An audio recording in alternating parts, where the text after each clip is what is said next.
So today we're going to talk about everything's working. It's great. We're going to talk about boundaries with sexual energy, which is a very, very complex, complicated thing.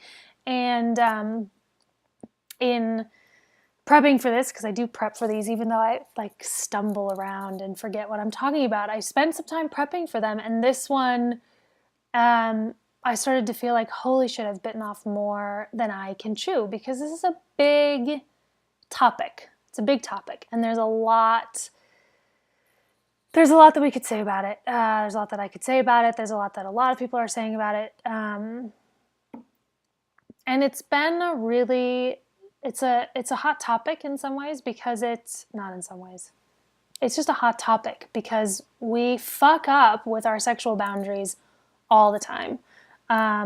Boundaries are crossed, boundaries are ignored. We don't know what our boundaries are. We don't know how to set a boundary. We don't know how to work with and contain or hold our own sexual energy. So it's just loaded. And I'm not going to address all of it today. I don't have the authority really in some ways to address all of it. But because I work with people around sexuality every day, I'm working with clients in very intimate ways, including touching their bodies. There's a lot that I've learned about sexual energy, and it's also just fascinating to me. It's been learning how to be present to and allow my sexual energy to run without being leaky with it has been a really interesting process, and I'll share more about that in a little bit here. But I want to start by talking about why I think we're so fucked up around this. So we tend to compartmentalize our sexuality in a really intense way, where we think our turn on only belongs in very, very, very neat, tidy, particular situations with our partner, usually in a monogamous relationship or heterosexual relationship. If we tend toward that, there's ways that our space for sexual energy is really, really narrow. And so then when we experience anything outside of that, we sort of throw it, we try to reject it, ignore it, hide it, pretend it's not happening. There's a lot that we do with it. And then, of course, it comes back up. Like anything you try and push away is going to come out the other side. It's going to find a way to materialize and enact in the world, which doesn't mean it's going to show up in exactly the way that you rejected it. But these things, you can't, maybe you can. I'm sure people do. But it's really hard to push parts of yourself away. There are consequences, there's ramifications, there's impact on yourself, your life, everything if you do that. And so we tend to either do that, or we just let it run wild and free. And it's also equally problematic. You can cause so much pain, havoc. You can make big fucking messes if you're just letting your sexual energy run unchecked without consciousness or awareness around it. And so neither one of those things really works. And we tend to do one or the other. And in some situations we might, turn everything off. In other situations we might just let it run wild and free. And we never think to look at it or ask questions about it or get guidance around it, because why would no one ever suggest that even as a possibility? So I think there's maybe 3 reasons why we're really confused about all of this. So one is we're scared and ashamed about our sexuality. And understandably so, right? It can cause a lot of problems. It's caused many of us heartbreak, pain, trauma. Sexual energy is a complex, confusing thing, and we're scared and ashamed of it. And so we just tend to sort of ignore it.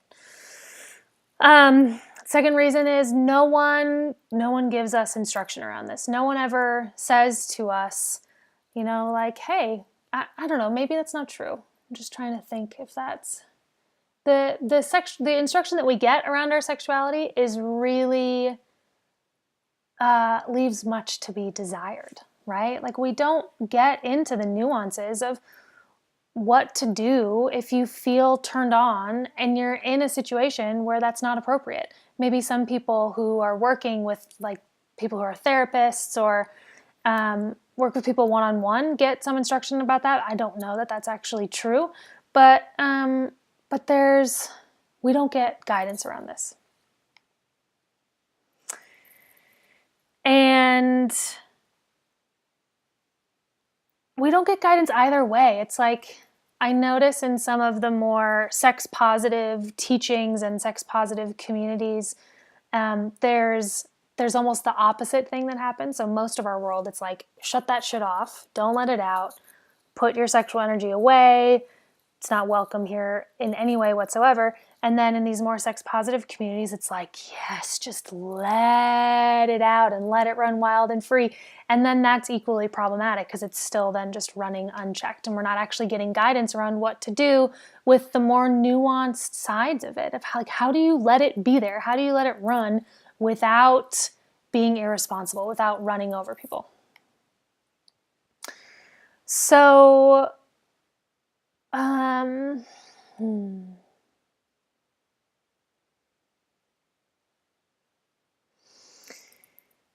So one way that was really helpful for me in learning about this was reflection from community.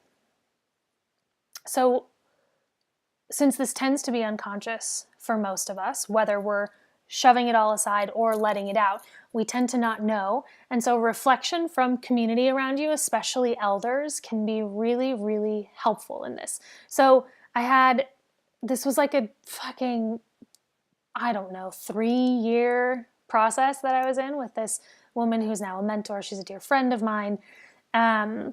We have many roles, overlapping roles with each other. And I was sharing with her this moment. So she works in the realm of sexuality and relationships and everything as well. And I was also a part of an authentic relating community here in Boulder. And so I had a high value in being transparent, in sharing what was true, naming what was true. And there was this like, yeah, it's good to just speak to what's true. And had the situation where it's a loaded situation, loaded like context. It was me and a man. I could feel his attraction starting to come toward me, and I could feel mine going toward him. And it was not like we could not. It was just such a no for so many reasons that we could like. It would have been hugely irresponsible. It would have totally ruined other relationships. Like it was just a complete and utter like no, not okay. And my way of working with it was to bring this to him, was to say like, hey, I notice that I'm feeling attracted to you, and just laying all of these things out. And it was fine. It sort of took the energy out of the room. It felt good for me to name it in the moment. And then I was sharing this with this woman, this mentor of mine, and she was like horrified. She's like, you can't do that. I was like, what do you mean? Like everyone's telling me that speaking what's true and owning it and naming what's happening is like the best thing to do all the time. She was like, no, you can't do that. Because what she was pointing to, and this seriously, it happened at least one more time where I did a similar thing and got the same reflection to her, and it like a couple years later, and it took that long for it to land. And what she was pointing to was that I was being irresponsible with my sexual energy, that I'm totally unaware of the power that I have as a relatively young, attractive woman, that naming that and bringing that to a man has huge fucking impact, or can have huge impact. And I was totally oblivious to that. She was totally right. I had no idea how much power that had. And I know now. I feel like I know now in a different way. And she was really encouraging me to hold that close, that naming it isn't always necessary. most of the time, or many times, it's probably contraindicated. It's probably harmful or problematic rather than helpful. And that it's really my job to sort of keep it to myself and to keep it close and to start to notice, like, where is it actually appropriate and where is it not. So that was a huge lesson for me in learning that. And then another place where I really learned that was when I started working with clients around sexuality. I was a part of a group of women who were doing all sorts of hands-on work together, sexological body work and stuff like that. And really started to learn in that, before I was even working one-on-one with people, how much sexual energy would run, right? Like, you're touching someone's body, they're experiencing pleasure. Our mirror neurons start to fire and we start to feel pleasure in our own bodies. We're not separate in that way, right? And so it's like, what do I do with that? Like, I'm feeling turn on as I'm with this person who I'm not really attracted to, or in this particular context. What does that mean? What do I do with that? And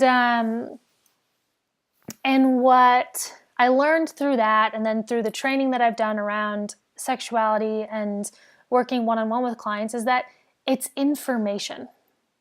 It's my turn on, my arousal, my desire when I'm in any situation is just information about something that's happening for me. It can mean that, like, I'm just fucking excited. Like, I'll be talking with a friend about a project that we're doing, or about, a party that we want to plan or something like that. And you can feel that just excitement growing in your body, and it feels the same as or similar to turn on. It's just an indication of, like, life happening, of life force going on, of, like, creativity and eros moving through. And that for me has been really helpful as well in navigating this territory of sexuality, where it's like, it doesn't necessarily mean what I think it means, but it is information. So a couple of things to keep in mind with all of this that have been really key in helping me understand and navigate, like, what to do with this, because it shows up for me with clients sometimes, where I'll feel a huge amount of turn on, or I'll be having, like, I work closely with people and I'll start to feel a lot of care for them, and it's not confusing, but it can be, at one point it was confusing, of like, what's happening? Am I falling in love with this person? Do I want to have sex with them? Like, what is that? And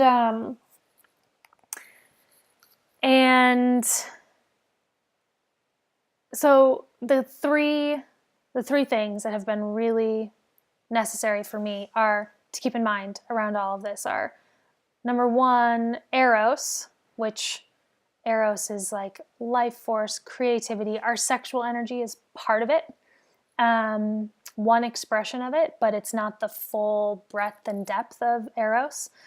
But our eros is so much bigger than what we do with our genitals. So remembering over and over again that when I feel that rush of turn on happening in my body, it's a part of this bigger thing. It's just a part of this bigger energy of life force. And that can sort of help me depersonalize it, right? Like, it's this big thing. It's not local, it's not personal. It's just this big energy that I happen to be moving through in that moment, or that happens to be moving through me in that moment. Second thing, this one took me a while to learn also, or not to learn, but to, like, actually somatically understand in my body. And that is that your turn on, your arousal, your desire, that is the event. Your turn on is the event. What you do with it is secondary. Your turn on is the event. It's sort of related to turn on being information. It's not, it's like if we start to just focus on, let me actually back up. We have a story culturally that if we feel sexual energy in our bodies, we have to get it out. We have to do something with it. We need to have sex with this person. We need to self-pleasure. We need to have an orgasm. Like we need to do something with that energy to get it out of our bodies. That's what we believe about our sexual energy and about our arousal. And so if you start to orient toward your turn on being the event itself, and then what you do with it secondary, that can give you some space to actually be with the intensity of your experience without having to do anything with it. And it can just be relieving to know that it doesn't necessarily mean anything. Just because you're turned on doesn't mean that you actually want to have sex with this person. Just because you're turned on, it doesn't mean that anything has to happen. It's just life force moving through your body. Final piece, which is what inspired this whole thing. And this is the question that I keep asking myself over and over again when I feel sexual energy come in is, what am I responding to? You don't always know what you're responding to when you start to feel turn on happening in your body. It could be that you're actually just genuinely responding to this person in front of you. It could be that you're responding to your fantasy and story about them that's not actually true. It could be that you're responding to shadow or trauma, or your shadow is responding to them. There's so many things that we're responding to that we're unaware of. It could be that you're responding to their turn on.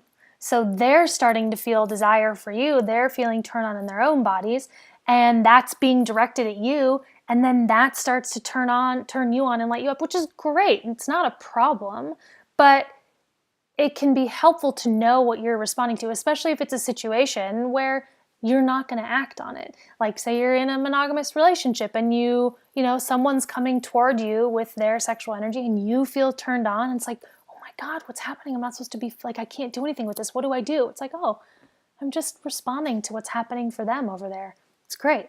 Thank you for that little gift of aliveness in my own body. An example of this that's from my own life, that to give a little sort of form to this, because some of these are sort of obvious, right? Like if someone's coming towards you with their sexual energy, generally our bodies are going to respond. So here's one that's less clear. I've had a few instances in my life of friends that are women that I'm really, really close with. And then I start to, in moments, feel myself turned on when I'm around them. And wanting to maybe have sex with them, but also feeling confused about it because I actually don't think that I do. Maybe I do, maybe I don't. And it's sort of it's confusing and it's confronting because it's someone that I'm really close with and that I love dearly. And it could be risky or there's other complicating factors. It's happened a couple of times. And what I came to discover, I started asking in the most recent time that this happened, what am I responding to? What's actually happening for me here? And what I came to discover was that it's sort of like that experience of mothers wanting to eat their babies, or I've had this experience with babies even though I'm not a mother, where it's just I just want to be at oh my God, I just love you so much and I just want to get as close as I possibly can. And with these women, it's been a version of that where I love them so much that words, I can't find words to actually express my care for them. And so it starts to come out or emerge as I'm just going to have sex with you. I could actually demonstrate to you that through that act, what all that's moving through me in relationship to you. And just recognizing that sort of takes the pressure off of it in some way. It's like a release valve. Oh, this is a response in my body to the amount of love and care that I feel for this person. I don't have to do anything with it. I can just let it be and enjoy it and just be oh yeah, this is a reminder to me of how much I love this person. All right. That's a little bit. If you're still watching this at the end, you've watched the whole thing, you can really see how complex this is. And it's really something that I'm learning and navigating ongoingly because new stuff pops up all the time. And it's tricky, it can be uncomfortable, but starting to peel back the layers and just asking yourself, what am I responding to? What am I responding to? Over and over again can have you pause, slow down, and then start to actually dig into the deeper layers of what's happening. Because turn on does not necessarily mean you need to have sex. Doesn't even mean that sex is the right thing to have happen.